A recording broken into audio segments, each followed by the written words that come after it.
Hey there, I'm Justin from Live School, and I'm here today to talk to you about setting up a token economy in your classroom or in your school setting. Think about this question for a second. Why do you go to work? I'm sure there's a variety of reasons that just popped into your head, but one of the main ones is the fact that we're paid. We are incentivized to do our job and do it well.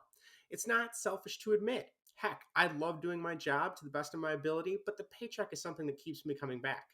Our students are no different in this regard. If anything, it's even more apparent that they require an incentive to do their work. Students at a younger age may not have that intrinsic value that older students or adults take for granted. That is what makes the concept of creating a token economy in the classroom such a vitally important method. All right, so what exactly is a token economy? Picture this. You're a teacher, your classroom's been going pretty well, you're about halfway through the year, but you've noticed the last few weeks the student buy-in has been subpar to say the least. You might think to yourself, am I creating lessons that aren't engaging? Am I giving out too much homework to the students? Or is maybe the material just not exciting to them?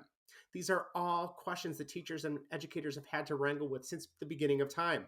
If you're feeling this, do not stress out. It happens. All teachers have been there.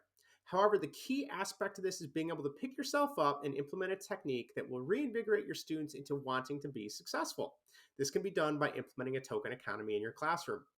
However, before we get into the specifics of doing so, we need to understand just exactly what a token economy is. It's actually quite a simple process, and once we're done with this video, you'll have a pretty good idea of how to get started. Okay, so what is the definition of a token economy? A token economy is an economic system put into place where students can earn a certain type of token for their behavior that you want to improve upon. Those tokens can then be redeemed for prizes in a class store that you may set up.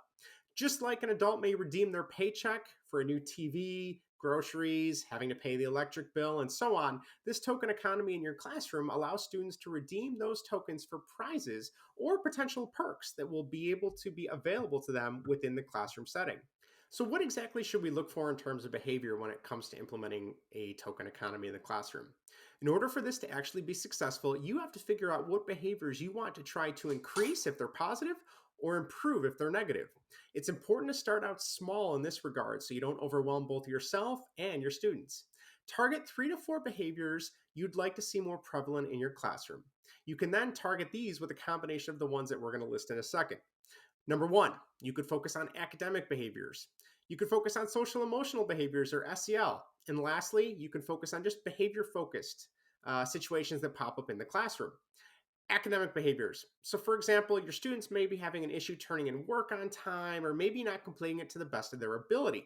With the incentive of a token system in your classroom, a teacher can suggest that once a student has turned in their work successfully a few times during the week, they can then earn a token for the prize. Social emotional behaviors are another one you can target. If we're going the SEL route, an educator can request that anytime a student sees another student showing kindness to others, they can be nominated to earn a token for the class store. This is a great suggestion because it does two things. First of all, it gets the students wanting to perform to a higher level, and it has classmates actively looking for these behaviors so they can nominate people for a token.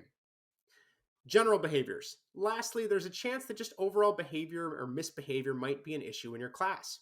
As a teacher, you can suggest one of two potential options here. First, you can stipulate that if certain behaviors are decreased or if they're replaced with a positive behavior, a token can be earned. Simple as that.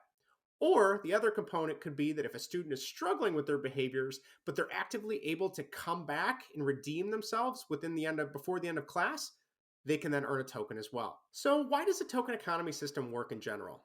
The key aspect to making this successful and working is the actual incentives themselves for the students. As we discussed earlier, younger students do not have that intrinsic motivation to do well, or they don't value their success that adults may have when it comes time to do their work. It's understandable. A token economy can gently nudge them in the right direction, especially if a reward or perk is on the line. This is why the token economy system is so powerful. It's a versatile system that can be implemented quickly and easily with little effort to the teacher, because if there's buy-in from the students, that carries the system forward. All right, now that we know what we're going to be doing with the token economy, we have to figure out what types of rewards or prizes are we actually going to offer. Like we said, that's one of the main focuses of this incentive. The first way you can tackle this is offering physical or tangible rewards. Physical rewards are often immediate when it comes to satisfaction for students who want to work towards something that they can see and physically hold. For example, students may be able to redeem their token for school supplies they need, fidgets to keep them preoccupied during class, small toys, or even affordable gift cards to stores they like to shop at. Anything that is tangible can work in this setting. These particular rewards work well because it's something that students can point to and make the connection that their behavior is what allowed them to earn it. It's a powerful concept that really shows just how valuable a token economy in the classroom can be. The other way we can tackle this situation is offering special perks or opportunities.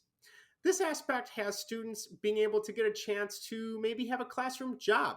Perks in the classroom can offer something along the lines of including them 5 minutes of free time at the end of class. Maybe you allow them to be a teacher assistant for the day where they can help classmates who are struggling.